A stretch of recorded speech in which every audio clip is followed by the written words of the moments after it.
Hey guys, so I'm back again with another mailbag video.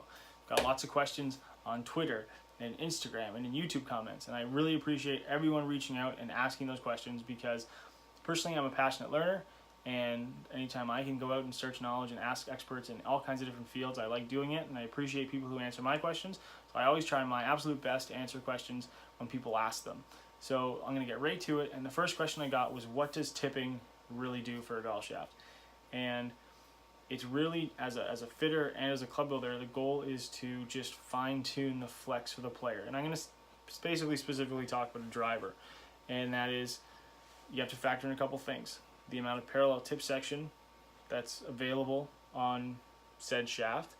Most of the time, for most companies, it's about 4 inches, and it's just about building the driver to fit the player profile, fit their swing profile. If you've got the right shaft, you've kind of nailed it down, but you just want something that plays just a little bit stiffer, you can tip it a bit. And then it just comes down to fine-tuning how much you're going to tip it to make sure that it's going to fit that player without making it too stiff or potentially ruining the golf shaft. That's all it is. It's just about fine-tuning that shaft profile, again, to fit the player. And then from there, when it comes to building the total golf club, you're going to adjust the head weight, you're going to adjust the length to, again, build to the specs that the player is required. Now, the other question I got was more of a club fitting question, and that was, how do you find or how do you determine the best driver length? And I've talked about this a little bit before with irons and things like that, but with a driver, the one thing you're always trying to do with a driver is maximize distance. And the best way to do that is not with length, it's about consistent contact. And for a driver, what you want to do is you want to look at impact kind of patterns. You don't really necessarily want to look for like, oh, I hit that one really good, and then kind of don't think about it, because everyone's going to have a pattern.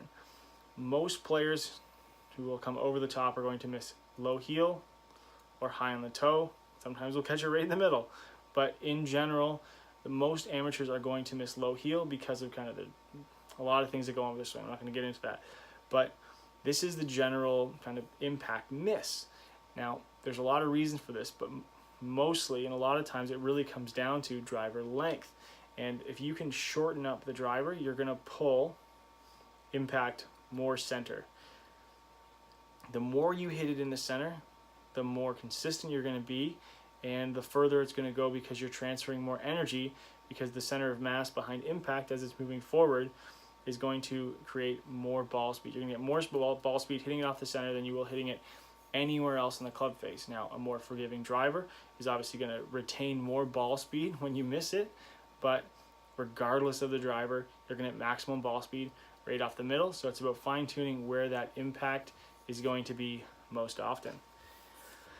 Now, I got a really cool question, and unfortunately I don't have a really cool answer, and that is, as a club builder, what modifications have you made to your tools or made to your shop, which I'm standing in, to make your job easier? And I really don't have a lot, to be completely honest with you. My goal is to always either build something from scratch, which I have with my ruler, and someone asked about this, and it's a tough one to answer, because basically I just made a jig like you would a club building ruler, but just used a standard kind of $10 48-inch aluminum ruler that you get at Home Depot or Lowe's or whatever. And that's just about manufacturing a jig. As long as you know the length of one golf club, say it's a 37-inch 7-iron, you kind of build a jig from there, and then you can just build golf clubs on your own jig. But there's one thing, and there's a couple. One is that my workbench behind me is actually just old IKEA desk bases with a completely custom top on it. I like to make things kind of fit a certain way because I don't have a lot of space. So for me, it's just about customizing my workbenches, because you use them all the time. You need that actual like surface area to build on. But this one's kind of fun. I've been doing this for 15 years. My own little tip. I don't think I've ever seen anyone do it before. Maybe someone has. They probably come up with the same idea, to be completely honest with you. There's not really a lot of original ideas under the sun. But this is my tip for people who are building golf clubs, and that is with your tape dispenser. So I have mine here. 2-sided tape, put grips on. It's my preferred method to put grips on. I have a lot of people ask about air and stuff, and I really don't use that. I don't prefer to use that. But what you do is you take a piece of string, or I've used wire in the past, and you measure out from the blade to the end of what would be your average grip length. This prevents so much wasted tape.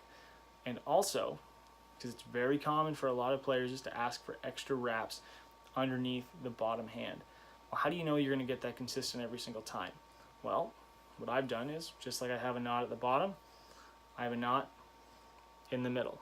So now I know every time I do a half wrap, I'm getting the exact same length of half wrap every single time. So when I go to put it on and I'm building a set of golf clubs, I know it's exactly the same every single time, because that's the goal. When you're building a set of golf clubs or building one golf club and trying to recreate it, the goal is to build absolute consistency.